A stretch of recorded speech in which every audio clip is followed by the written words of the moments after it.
ও ভাইয়ের আমার, আপনারা সবাই শুনেছেন গো, বিলাল রাদিয়াল্লাহু তাআলা আনহু ওই মসজিদের মুয়াজ্জিন ছিলেন, মসজিদের মুয়াজ্জিন ছিলেন, আযান দেয়।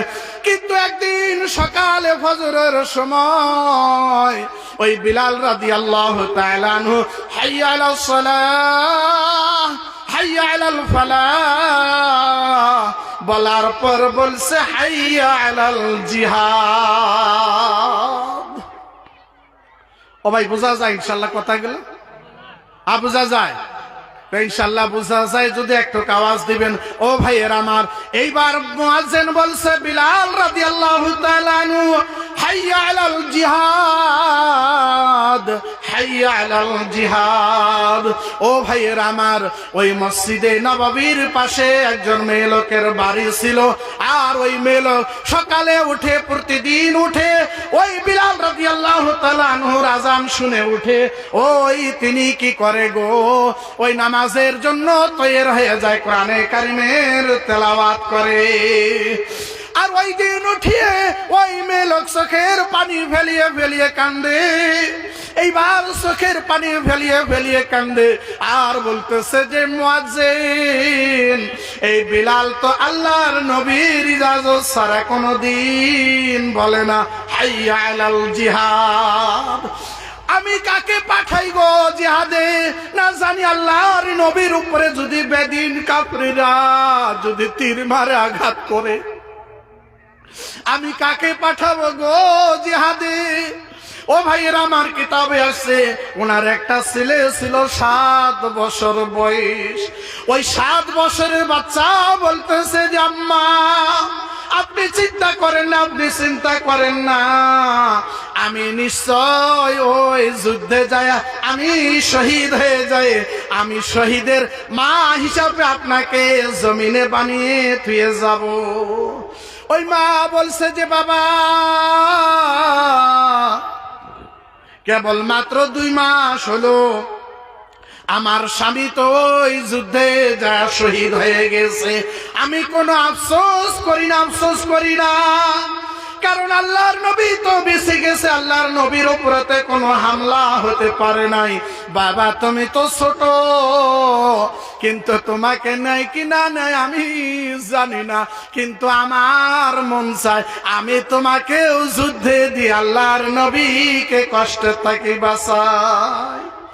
ও ভাইয়ের আমার, এইবার ওই ছেলে বলতেছে যে মা, আমাকে নিয়ে চলেন আল্লাহর নবীর কাছে, কারণ বিলাল আযান দিছে হাইয়া আলাল জিহাদ। আমি যাব গো, আমি যাব, আর আমি যা যুদ্ধে শহীদ হয়ে যাব, আর আল্লাহর নবীর গায়ের ওপরে আমি একটু কাজ পর্যন্ত আসতে দেব না। ও ভাইয়ের আমার, নামাজ শেষে সবাই দাঁড়িয়ে গেছে যে কে কে যাবে জিহাদে, আর সেখানে একটা মেয়ে মানুষ যা দাঁড়িয়ে আছে, মেয়ে মানুষ দাঁড়িয়ে আছে, আর সবাই বলতেছে সাহাবা আজমাইনগণ বলছে মেয়ে মানুষকে জিহাদে যাওয়া লাগবে না।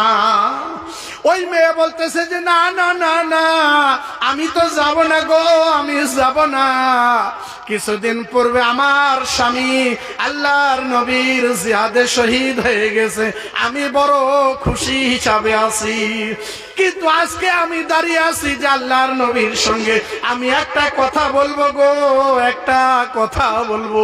বলছে কি কথা বলেন? বলছে না আমি তোমাদেরকে বলবো না, তোমাদেরকে বলবো না, আমি আল্লাহর নবীকে বলবো। আল্লাহর নবী যখন সম্মুখে আসছে, এইবার বলছে যে আল্লাহর নবী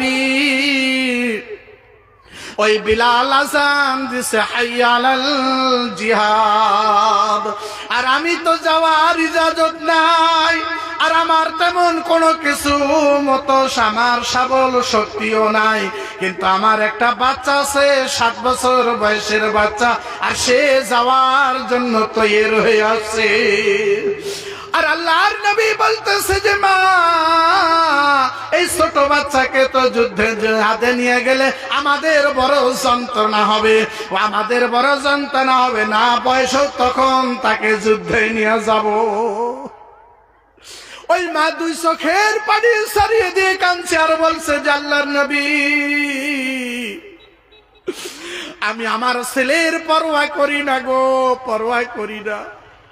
ওই কাফের বেদিন যেদিন আল্লাহ যেদিন আপনার উপরে তীর মারবে, তীর মারবে, তীর মারবে, ওই আমার সন্তানটাকে ঢাল হিসাবে আপনি ব্যবহার করবেন।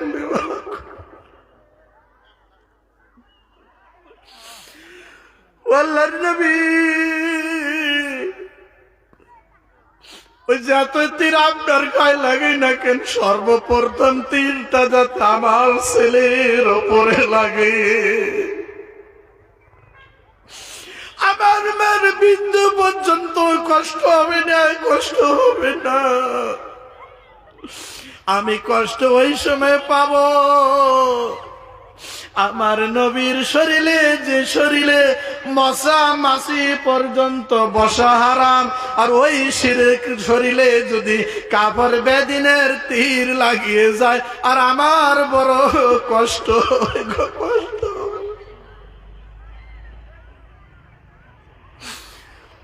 ভাইর আমার, আল্লাহর নবী বলছে যে মা,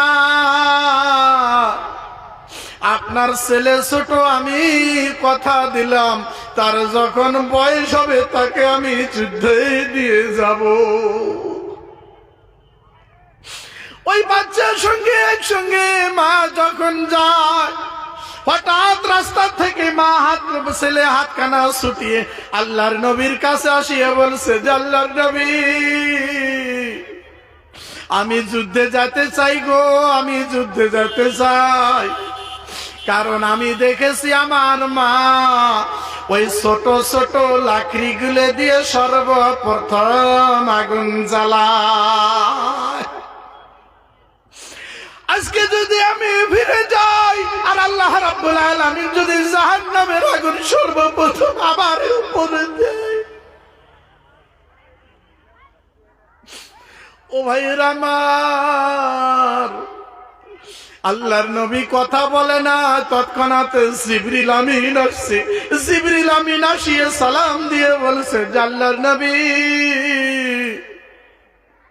এই 7 বছরের ছেলেকে আল্লাহ তাআলা মুজাহিদ হিসাবে, শহীদ হিসাবে কবুল করে নিয়েছেন। সুবহানাল্লাহ।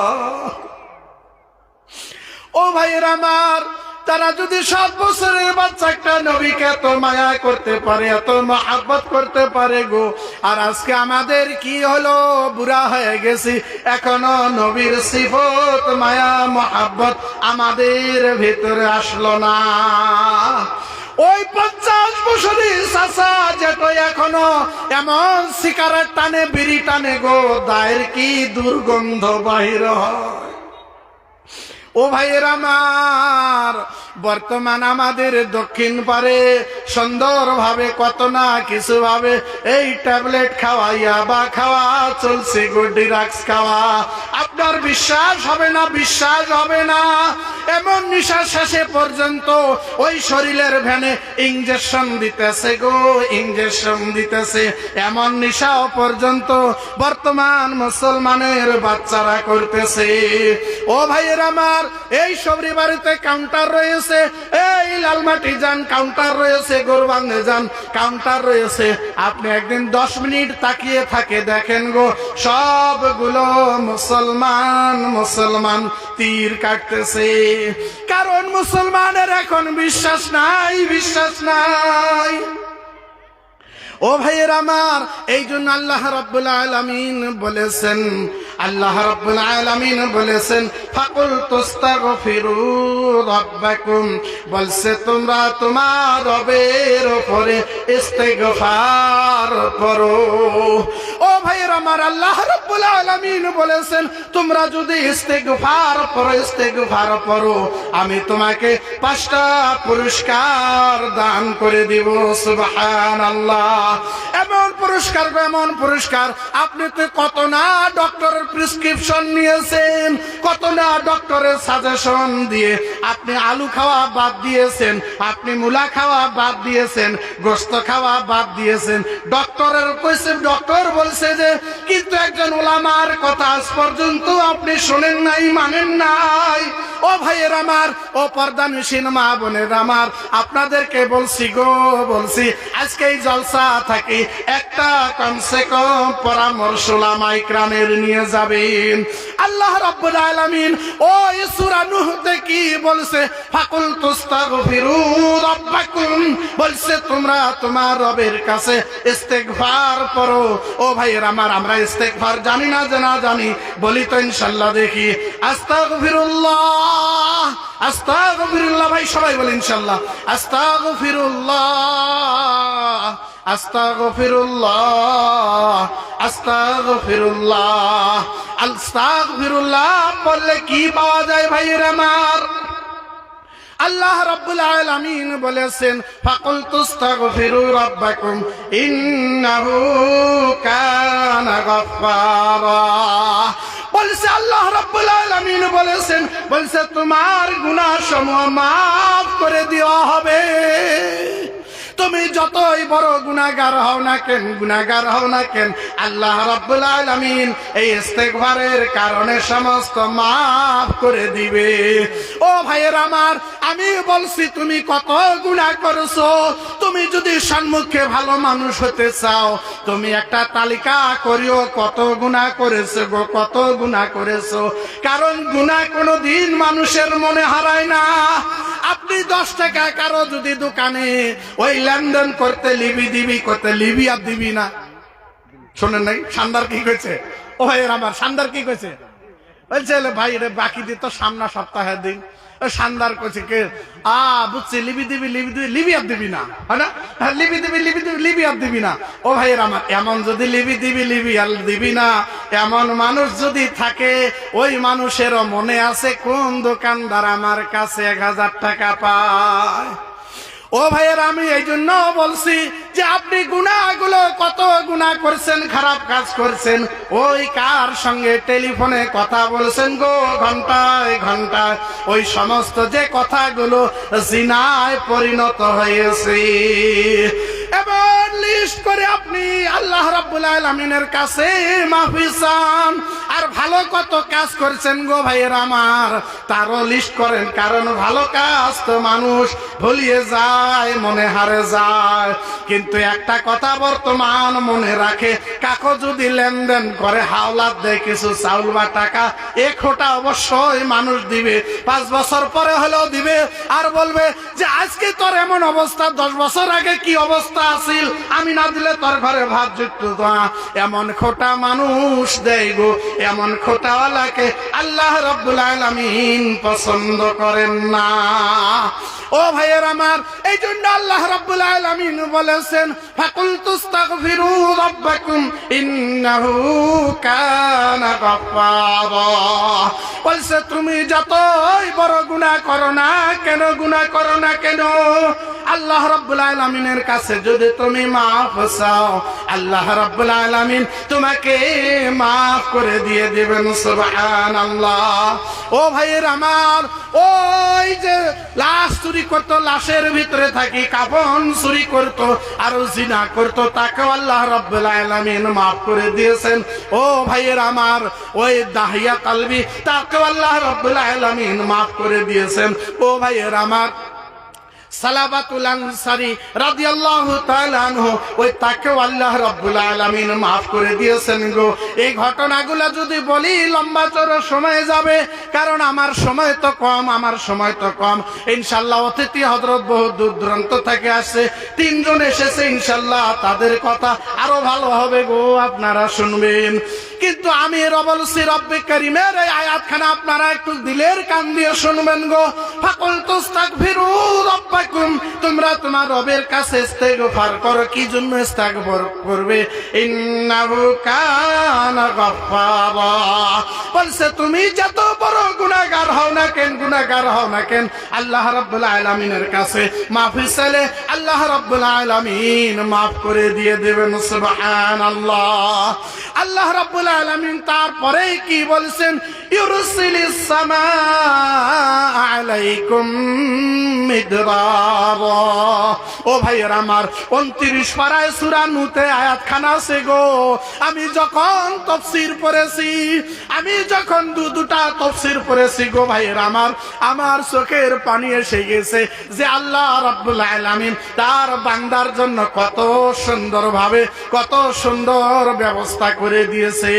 কারণ মানুষ তো হয়েছে লোভী, দুনিয়াতে লোভে পড়ে মানুষ গুনাহ করে, টাকা অর্জন করতে মানুষ গুনাহ করে, মানুষকে সম্মান দেয় না। আর ওই লোকটা যদি এই ইস্তেগফার করে, আল্লাহ রাব্বুল আলামিন তাকে মাফ করে দিয়ে দেয়। আল্লাহ রাব্বুল আলামিন তাকে মাফ করে দেয়।